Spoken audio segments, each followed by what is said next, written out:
Hola, buen día, ¿qué tal? ¿Cómo andan? Un gusto estar nuevamente con ustedes. Creo que con todos o con la mayoría ya nos conocemos de haber estado compartiendo varias de este tipo de capacitaciones. Igualmente les recuerdo mi nombre, mi nombre por si hay alguien nuevo en la actividad esta. Soy Gustavo Mairoser, licenciado en Seguridad y Higiene de CESTI y GEM. Y en esta ocasión vamos a charlar, como ven ahí, de prevención de riesgos eléctricos. Lo primero que nos vamos a preguntar o nos tenemos que preguntar es ¿qué es la electricidad? A ver, como respuesta macro, podemos decir que es un tipo de energía. Después vamos a ver más la definición pura de lo que es la electricidad. Pero de entre todas las energías que tenemos, como puede ser neumática, hidráulica, gravitacional, es un tipo de energía que tenemos. ¿Y por qué estamos charlando de esto? ¿O qué es lo que la hace tan peligrosa y tan riesgosa a la electricidad? Y básicamente tiene que ver porque no es perceptible a los sentidos humanos. No tiene olor, o sea, uno a simple vista no desprende olor, salvo cuando hay un cortocircuito que desprende un olor muy característico. No es detectado a la vista, o sea, yo a simple vista no puedo saber si algo de mi entorno está energizado o no. No es detectado por la vista, ya lo dije, perdón, no es detectado al gusto ni al oído. Y al tacto sí, pero acá cuando ya la detectamos al tacto, quiere decir que está pasando por mi organismo y puede ser mortal. Y el cuerpo humano tiene una característica que es muy buena, muy buen conductor de corriente eléctrica. Al estar formado en gran porcentaje por agua, por líquido, somos muy buenos conductores de la corriente eléctrica. A ver, del total de los accidentes que hay en las distintas industrias, vamos a ver que el 1%, o sea, son contactos eléctricos. ¿Qué les quiero decir? Que muy pocos. Antes hay un porcentaje, por ejemplo, de 27 casi por ciento de caídas y resbalones, 19, casi 19% por caídas de objetos, raspones, y así va bajando, ¿no? Fíjense que un 1%, menos de un 1% son contactos eléctricos. ¿Qué les quiero decir? Que son pocos los accidentes de este tipo que hay. Pero cuando ocurre un accidente de este tipo, suele ser grave o mortal, o sea que la gravedad que tiene ese pequeño porcentaje es muy grande. Y si vemos ese 1%, ese tipo de contacto eléctrico, cómo se distribuye en el cuerpo humano, tiene su lógica, ¿no? Un 28%, un poquito más de 28% del contacto eléctrico se produce por las manos. ¿Por qué les digo que tiene su lógica? Y porque con las manos son nuestras herramientas y son donde solemos tocar y entrar en contacto con la corriente eléctrica. Un segundo porcentaje se lo lleva eh, la cabeza, aquellas personas que por ahí están trabajando, no se dan cuenta y tocan, meten la cabeza en un gabinete o están subiendo una escalera y tocan un cable energizado y ahí entran en contacto. Y esto sí es un dato que me llamó en su momento cuando armé esta presentación, me llamó la atención, ¿no? Que dice que el 80% de los accidentes de origen eléctrico le ocurren a personas que no son electricistas, personas que realizan otro tipo de tareas habitualmente o que no trabajan constantemente con electricidad. Vamos a ver las definiciones más importantes en esto de riesgo eléctrico. Y acá ya como definición más micro, como definición macro habíamos dicho que era un tipo de energía, como ya como definición pura de la electricidad, es el flujo de partículas microscópicas muy chiquitas, que las llamamos electrones, entre dos objetos que están a un diferente potencial eléctrico. Conductor eléctrico es todo material que posibilita la transmisión de la electricidad. A ver, hay materiales que son mejores conductores y otros que son peores conductores, llegando al punto de ser aislantes, como vamos a ver un poquito más adelante. A ver, ¿qué sería un buen conductor eléctrico? Como decíamos hace un rato, el agua. es un muy buen conductor de la corriente eléctrica. El cobre, todo lo que sean, o casi todos los que sean metales, bronce, cobre, plata, es muy buen conductor, el oro mismo. Un mal conductor que sería ahí madera, plástico, ¿no? Esa es la definición de conductor. Intensidad de la corriente es otra de las definiciones que manejamos en estos riesgos eléctricos, que lo podemos definir como la cantidad de corriente que pasa por ese conductor. O sea, va a ser, como vemos ahí en la fotito, la cantidad de esa corriente que va a poder pasar por el conductor. Y se mide en amperes, en amperios. La tensión eléctrica, que se mide en volt, esto 220, 380, 110, 24, 12, es la magnitud que origina la posibilidad esa de que haya circulación de corriente eléctrica. Entre dos puntos que tienen que tener una diferencia de potencial, que se llama, o sea, siempre va del más al menos, que tiene mayor potencial, a menor potenciales. Y dice, si los potenciales entre dos puntos son iguales, no se produce circulación de corriente.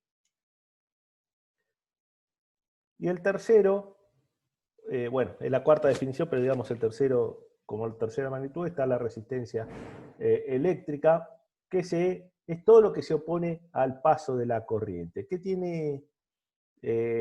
¿Con qué tiene que ver muchas veces la resistencia eléctrica? Y también, como decíamos, con el tipo de material.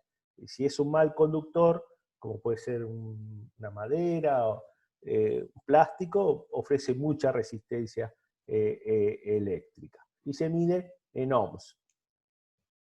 Y por último, lo que es un aislante eléctrico. Decíamos, cuanto más resistencia o más peor conductor es de la corriente eléctrica, ya llega un momento que sea aislante, ¿no? Se produce en un material aislante.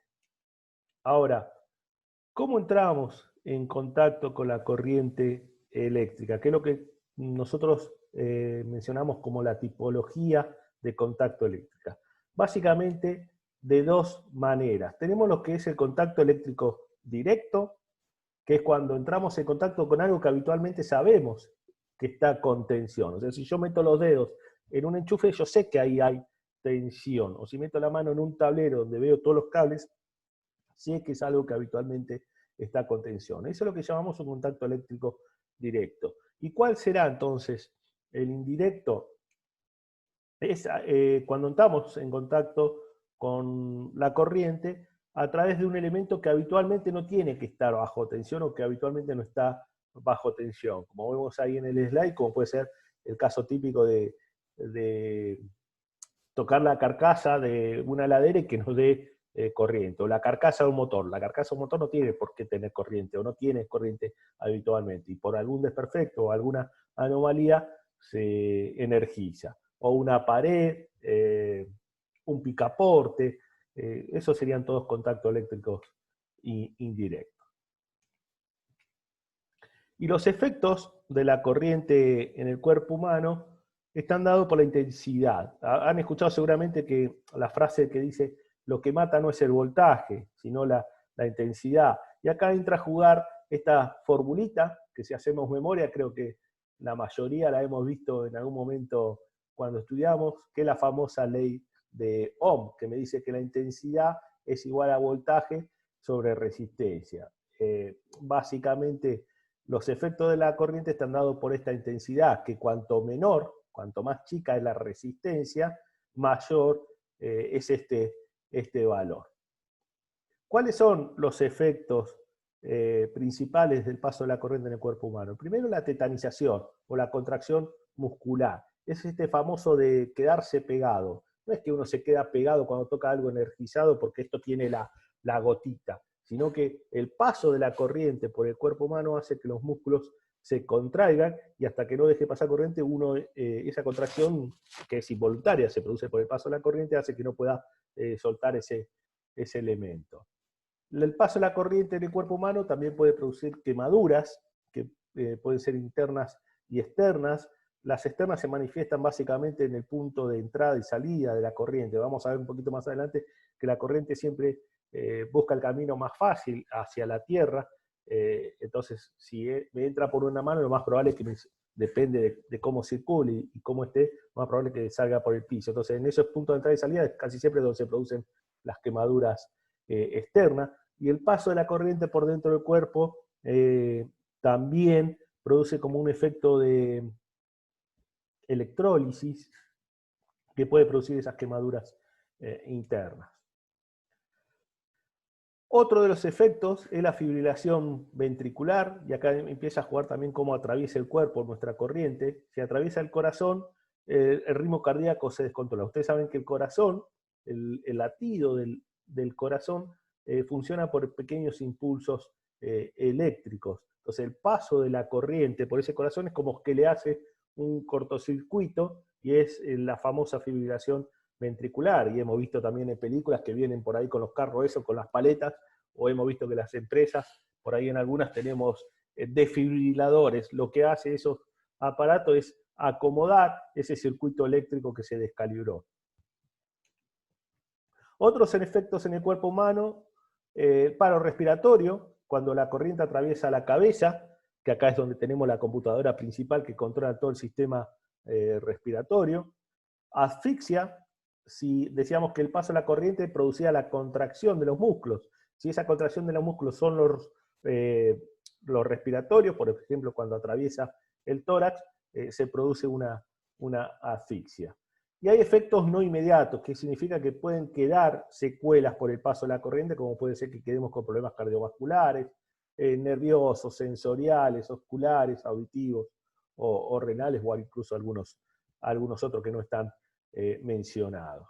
Esto todos como efectos inmediatos del paso de la corriente, inmediatos y no inmediatos como estos.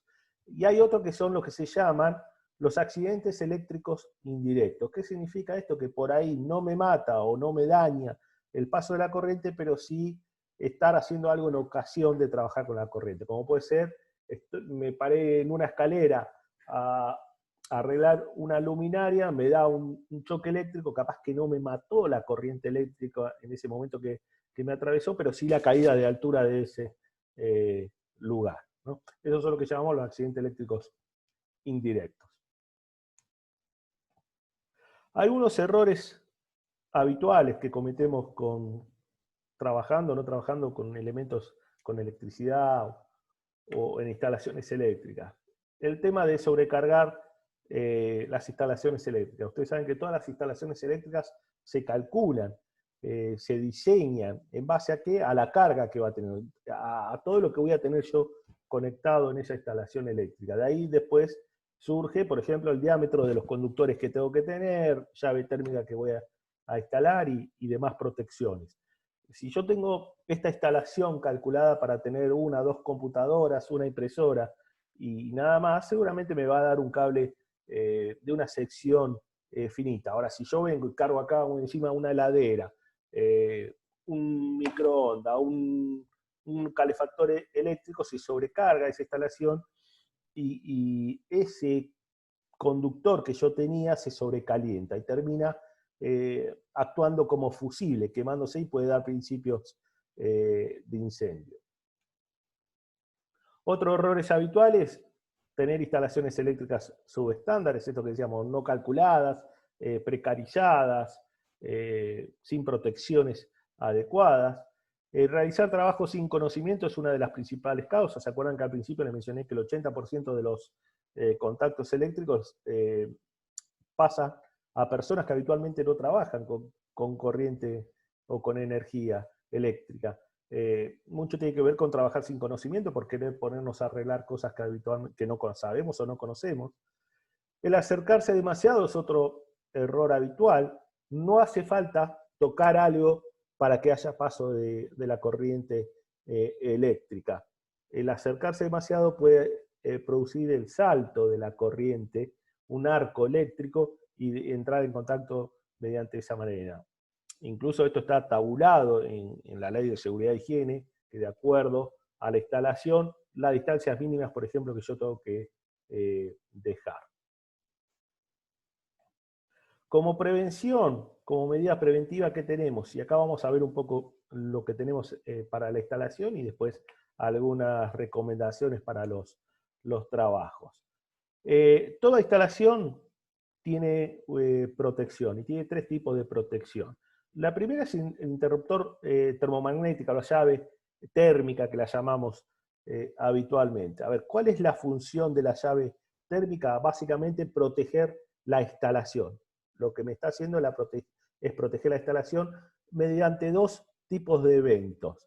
La parte térmica actúa sobre una sobrecarga, esto que decía que yo tengo todo calculado y medido para una carga. Si yo la sobrecargo mucho se va a calentar, eso lo detecta la llave térmica y hace que salte. Y la parte magnética lo hace sobre un cortocircuito. Si en algún momento se produce un cortocircuito, la parte magnética hace que abra la llave térmica.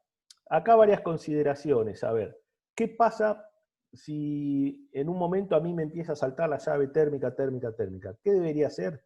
Y buscar cuál es la falla o cuál es el problema que me la está haciendo saltar. ¿Qué no tengo que hacer? Y, por ejemplo, reemplazarla por una llave térmica más grande. Y que esto pasa, y pasa bastante habitualmente, porque empieza a saltar y te dicen, ah, no, el problema es que tenés la llave térmica chica, poné una más grande. ¿Solucioné el problema? No, lo que estoy haciendo es dejar de proteger a la instalación y permitir que se siga sobrecalentando. Entonces, en ese caso, consulten a un especialista, a un electricista matriculado y verifiquen bien dónde está la falla y si capaz que es necesario, por ejemplo, volver a cablear o poner otra térmica con un cable nuevo en toda la instalación. El segundo punto de protección que tenemos en las instalaciones eléctricas es el famoso disyuntor, el interruptor diferencial. Este dispositivo lo que está haciendo es proteger a las personas.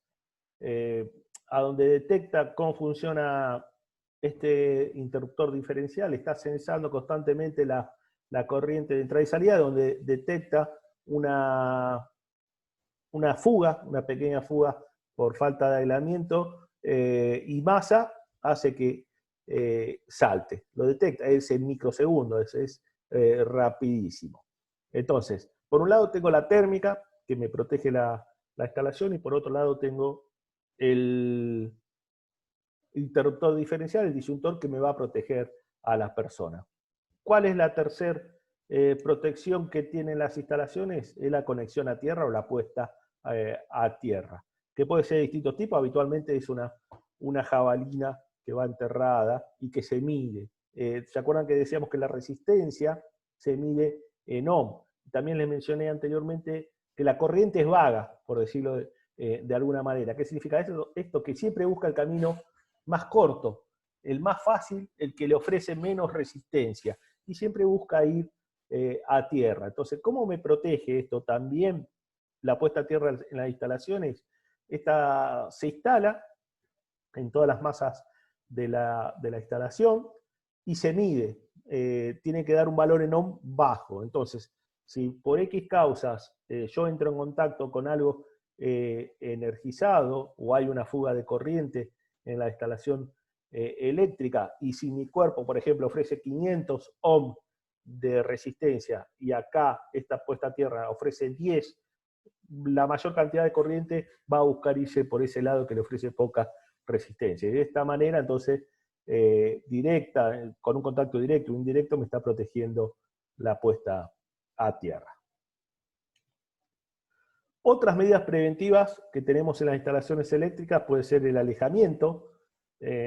A ver, un ejemplo de esto. Si ven ustedes las instalaciones de media o alta tensión, van a ver que, por ejemplo, los transformadores, si están en el piso, están con alguna interposición de obstáculo, o por ahí van a ver que los ponen en altura. Es una forma de proteger, ¿no? Alejarlo del posible contacto con las personas.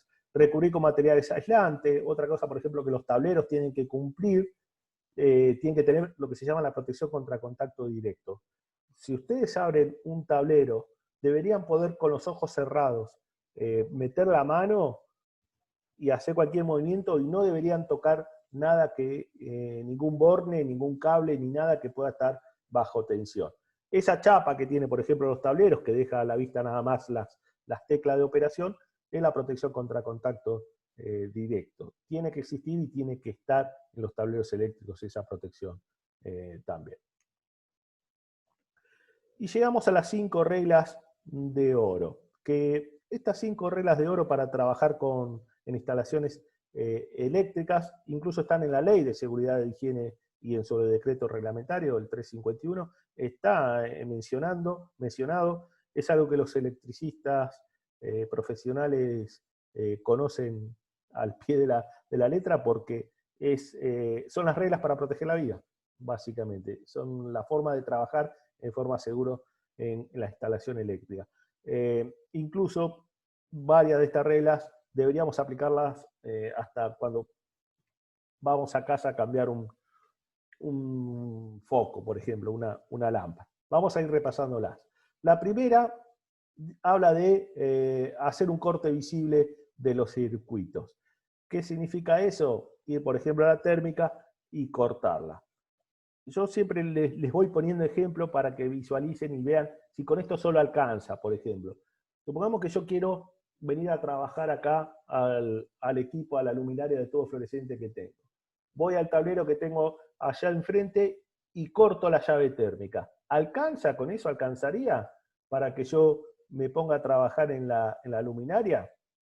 Muchos me van a decir que sí, sí, alcanza, porque dice cortaste y listo. Yo les digo que no alcanza. ¿Por qué? Porque yo puedo corté la térmica, me puse a trabajar, pasa acá otra persona que esté en la oficina y dice, uy, está la térmica baja, la voy a levantar. La levantó y me quedé yo electrocutado trabajando ahí arriba. Entonces, la primera, hacer el corte visible. La segunda regla de oro es hacer un bloqueo por esto que le estaba contando. No alcanza únicamente con hacer el corte, sino que hay que bloquearlo. Y el bloqueo tiene que ser efectivo. Siempre hablamos de candado y tarjeta y candado. Tiene que ser un bloqueo efectivo. ¿Qué significa un bloqueo? Que sea, yo les digo APB, que por más que una persona quiera venir a dar energía, no pueda. Eso es un bloqueo efectivo. ¿Sí? Entonces, la primera, realizar el corte. Fui, hice el corte, le puse una tarjeta de un candado. ¿Listo? ¿Ya puedo trabajar? ¿Puedo ir a la luminaria a meter mano? No, tampoco alcanza con esas dos. Tengo además que, la tercera regla de oro, verificar ausencia de tensión. ¿Por qué? Ha pasado y pasan este tipo de accidentes que hacen el corte, ponen tarjeta y candado, van a trabajar y tienen un accidente eléctrico. ¿Qué puede pasar? Y que venga por otro lado la corriente eléctrica, que esté alimentada también por otro circuito, que esté anillada por otro lado. Entonces, no alcanza únicamente con el corte, bloqueo y etiquetado. La tercera regla de oro también la tengo que aplicar, que significa igualmente verificar ausencia de tensión.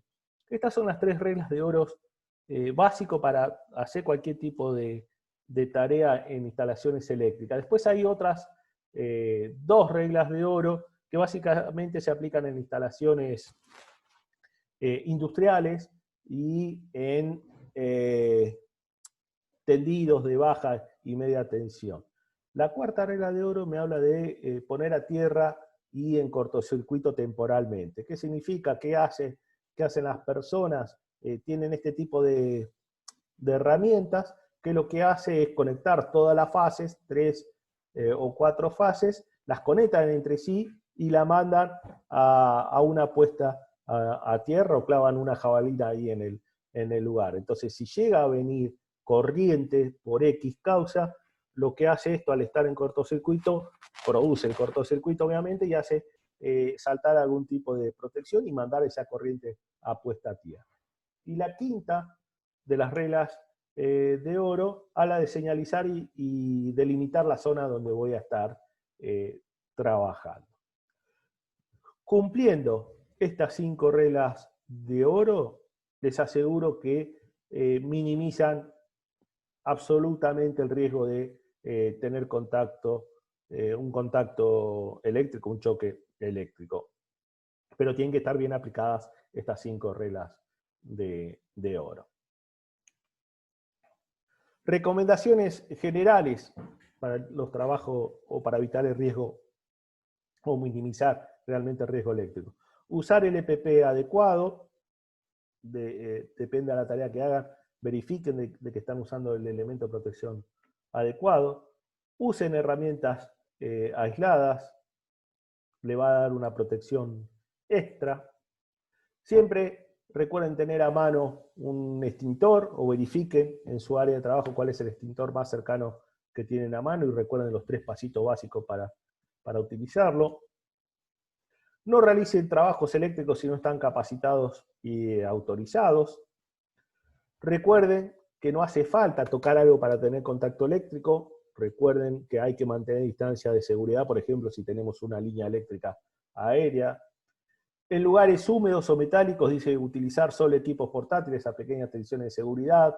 Esto es para espacios confinados, ingreso a espacios confinados metálicos o en lugares que tienen mucha humedad se recomienda utilizar tensiones de seguridad, o hay que utilizar tensiones de seguridad. ¿Qué tensión de seguridad? 24 o 12 volts. Con esa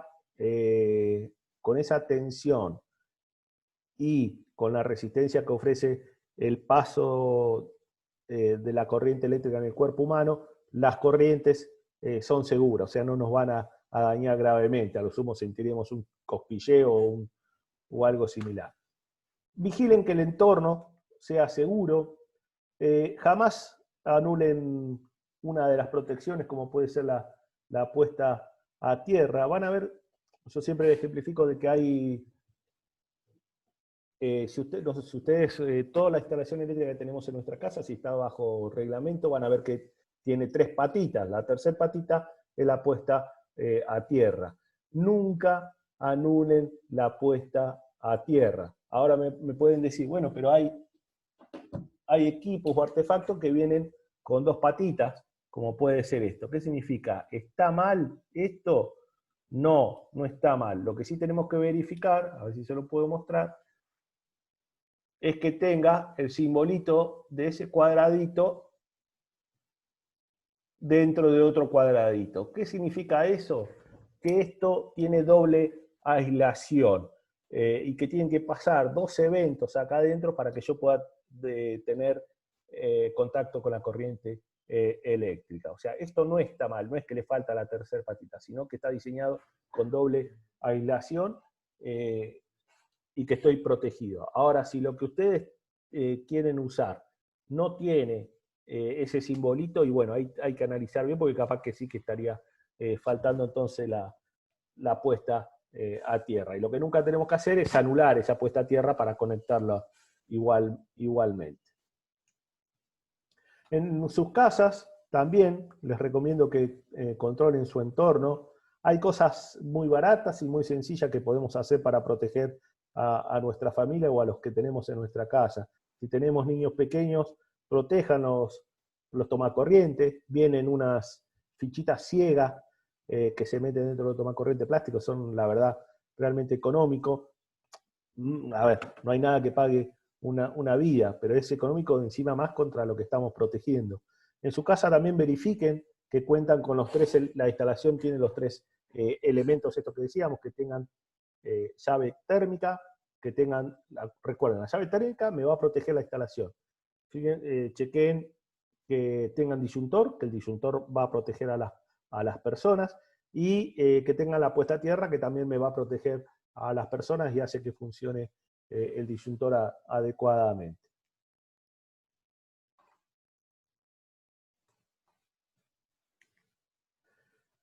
Con esto estamos terminando rápidamente el tema de riesgo eléctrico. Vimos lo básico y las recomendaciones básicas a tener en cuenta.